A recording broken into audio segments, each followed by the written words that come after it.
Hey everyone, this is Christopher Luxon, the former CEO of Air New Zealand. This is John Lee Dumas, the founder and host of Entrepreneurs on Fire. This is Tracy Ibarra. I'm in Executive Solutions at Dell Technologies. This is Travis Chappell, founder of Build Your Network. If you are wanting to learn how to embrace change, To navigate through disruption as a leader, Then listen to the Leadership is Changing podcast. The Leadership is Changing podcast. the Leadership is Changing podcast with my good friend, my very good friend, Dennis Giannoutsos. Welcome to Leadership is Changing. Each week, we and our guests provide information and insights through exploring leading change. This is taking your leadership to another level by finding the balance between executive excellence and personal well-being through stories that inspire real change. It's time to adapt in our fast-moving world when leadership is changing with your host, Dennis Giannoutsos. Hey listeners, welcome back to another session of a Mashup on the Leadership is Changing podcast. Great to have you here with us. And I've got two wonderful guests. And just so you know, a Mashup, of course, is whereby we take certain snippets of various episodes that we've done in the past and we mash it together, and it's called a Mashup. And so this week's Mashup on this episode is from episode 299, Rick Girard, Values Should Be the Language of the Organization. And then from the episode 302, Tim Branyan, Invest in Yourself. And it's about how you do invest in yourself as a leader. And so two wonderful guests.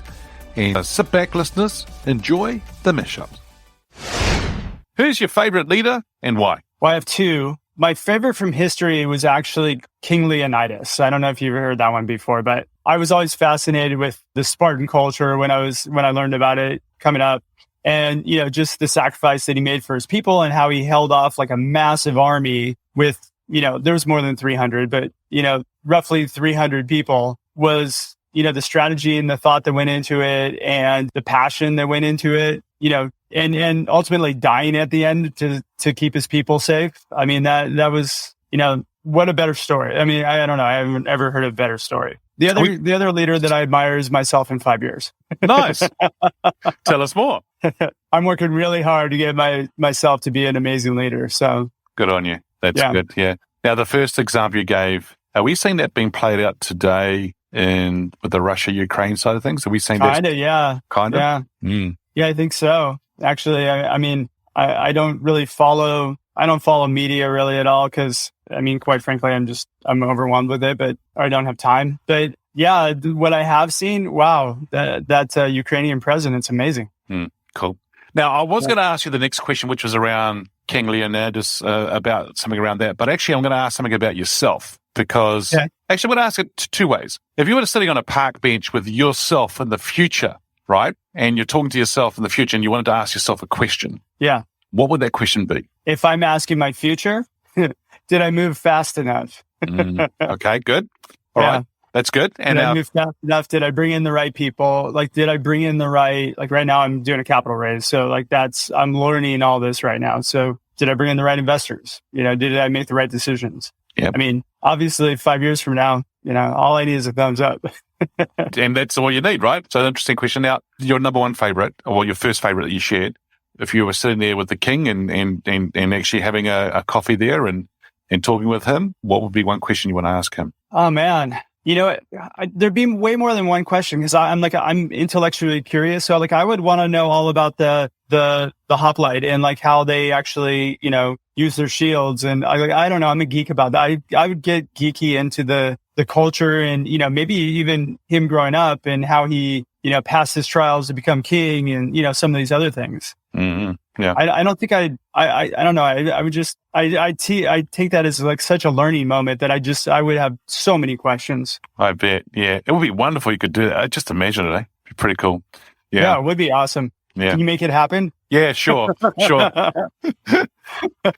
Now, the title of the show is called Leadership is Changing. When I mentioned that title or that statement, what does that mean for you? You know, one of the things that I talk about, one of the things that I've been learning lately is that, you know, with this great resignation that we're having here or the great reset, however you want to categorize it, you know, through the pandemic, the people have changed. The mindset has changed, and it's not really about going to work for somebody and, kind of making them wealthier and getting very little back. And so I think with this time that we had, a lot of people got to think about what was important to them. And so there's been a shift, and the shift is that it's not about the money so much anymore. It's about growth. It's about learning. It's about things that are more important to that person's career other than just kind of sitting in there and pushing a button, advancement. And so when it comes to leaders, I hear a lot of leadership pushback and, my staff doesn't want to come back and they don't want to do this and they don't, they're being difficult. You got to listen to your people, because right now people are voting with their feet, and it's very easy to just go get another job, and it's very easy to get something that is more in alignment with what I want. And so I think as a leader, you really need to go back to your values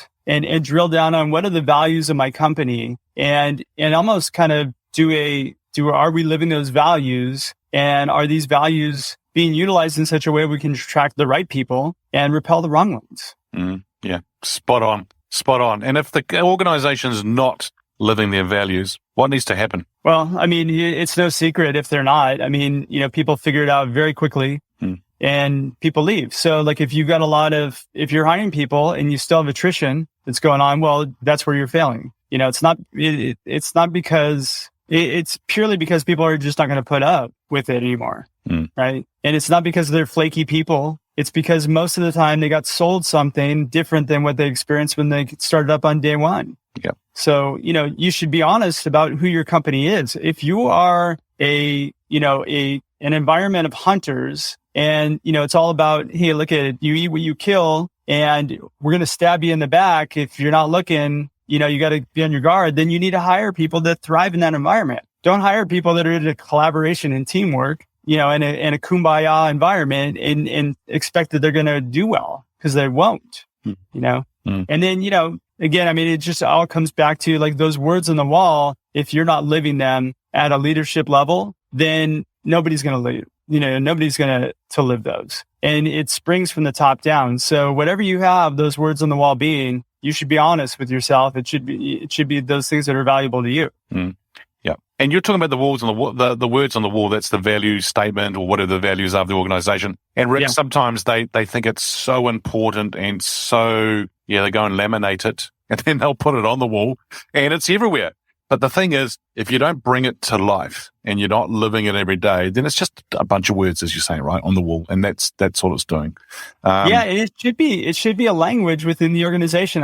I always state the example of Amazon. Amazon does an amazing job of they make decisions based on their leadership principles, and so and you can see how they've grown throughout the years. This was early on, back when Amazon first sprung up. They always hired for value alignment first and skills second. And everybody else has it flipped. It's all about the skills. And then, we think we'd like to have a beer with you, so let's hire you. Who's your favorite leader and why? My favorite leader that I'm actually following him right now quite a bit. His name's Alex Hormozi. And I'm on a personal mission to meet this guy. And I know it's going to happen. I already imagine it.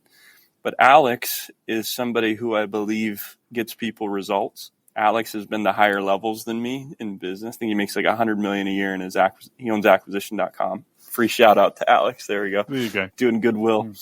I admire what he knows based on where he's been. I think I admire who he's friends with. And I imagine that getting around people that are at high levels will expand what I'm able to do, and part of what I consider is my responsibility, both, that's what I think. But anyway, Alex Hormozi is somebody I really look up to. He is influencing how I look at a broad array of situations and problems, etc. So when you do get to meet him, and I know that will happen, what's one of the questions you want to ask him? That's a good question. Firstly, I hope my gut is correct, because I have met people before and they're not who I not who I anticipate he is. I think I'm right. My gut's telling me he's a really badass dude. But one of the questions I'll ask is, what's it cost to be mentored? You know, I already get a lot. He gives it all away for free. So I just want to be in proximity. I may not even ask a question. I want to hear what he says when he's talking to other people. I want to watch this. I did the same thing in sports. If someone was better than me in sports, I would observe, I would listen, I would watch, and then I would compete. Because in the event that I would do that, and I've never been like a jealous dude. If somebody was really good or somebody's hit high levels or has a nice car or whatever, better business acumen, I am more so inspired than fired up and angry or pissed off. A lot of guys struggle from that. I don't have an ego in that sense at all. I'm trying to get around people that are bigger than me. Yeah, cool. And I think the actual question probably could be, how much is it going to cost me for not to be mentored by him? So it's a really good way to look at it. I think, so for our listeners, Alex Hormozy is a great guy. He's built gyms. He's helped a lot of people build gyms. He's done a lot around online marketing and that. He's got a great book out there called $100 Million Offer. Yeah, and, cool. I know him because I read his book recently, but it's really, really awesome. And I would highly recommend that for you to look at that. So really good. So thank you for sharing that, Tim. It's really good. That's cool that you know him too. No, it's just been impressive. I'm literally watching this guy grow his social medias too. And I'm not trying, I'm growing my personal brand. I think everybody is to some extent. And I'm watching what he's doing in his systems and his processes and what his content looks like and how he's distributing his message. And, it's cool. It's cool that you know him too. Yeah. And I think the other thing too would be for people, I mean, like giving some people that book as a gift to them. And they say things to me and I go like, read the book. Just read the book.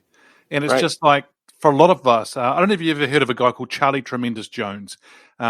He's a kind of guy, he's passed away, but Charlie always to talk about everything was tremendous. How's that? It was tremendous. And they're like, he says, where you are today to where you need to be in the future to be successful comes down to the people you meet and the books you read. And we can listen to a book nowadays and things like that, but they're really important things for us to do. Tim, the show is called Leadership is Changing. When you hear that title of the show or that statement, what does that mean for you? So it kind of goes back to what I was saying, being an empathetic leader and actually giving a shit about my people's opinions and what's going on in their life, like not only at work, but who their family is, what's going on. It's within my best interest to actually give a shit. And I think that's new, no offense to anybody that's in a typical corporate. I worked in the military and there's some of this, maybe not as much. I've never worked in a professional, like civilian environment where there's, like a Fortune 500 company and there's all this hierarchy and there's all these, I don't know how to play politics at all, but I know that there's definitely games that people like the Like Me games and things of that nature. And I think that that's even changing. I think that you are in the future, as we continue to grow, you're going to be paid in direct proportion to your ability to solve problems. And I think like even further than what that is now. But I think also your performance is going to play a big part in your earnings as the future continues. And your ability to lead yourself and create skills that pay the bills and skills that are transferable to a company or product, service, etc. Yeah, like leading. Yeah, there's a couple things. You individuals like that are employees are going to have to lead themselves, even more so in the future.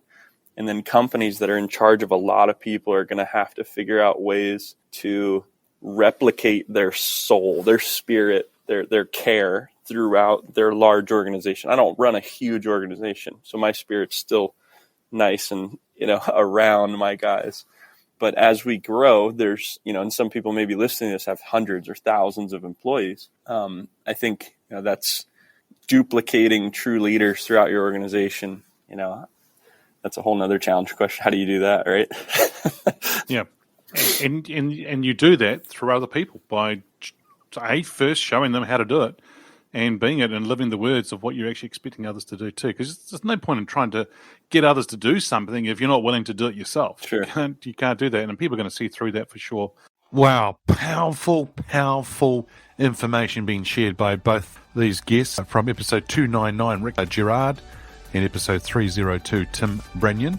And if you haven't already checked out these episodes, I'm going to encourage you now to go and listen to the full episode, because just wonderful things that both Rick and Tim have shared as being guests on the Leadership is Changing podcast. Listeners, if you haven't already checked out the other mashups and all the other episodes, highly recommend that you go ahead and listen to those as well.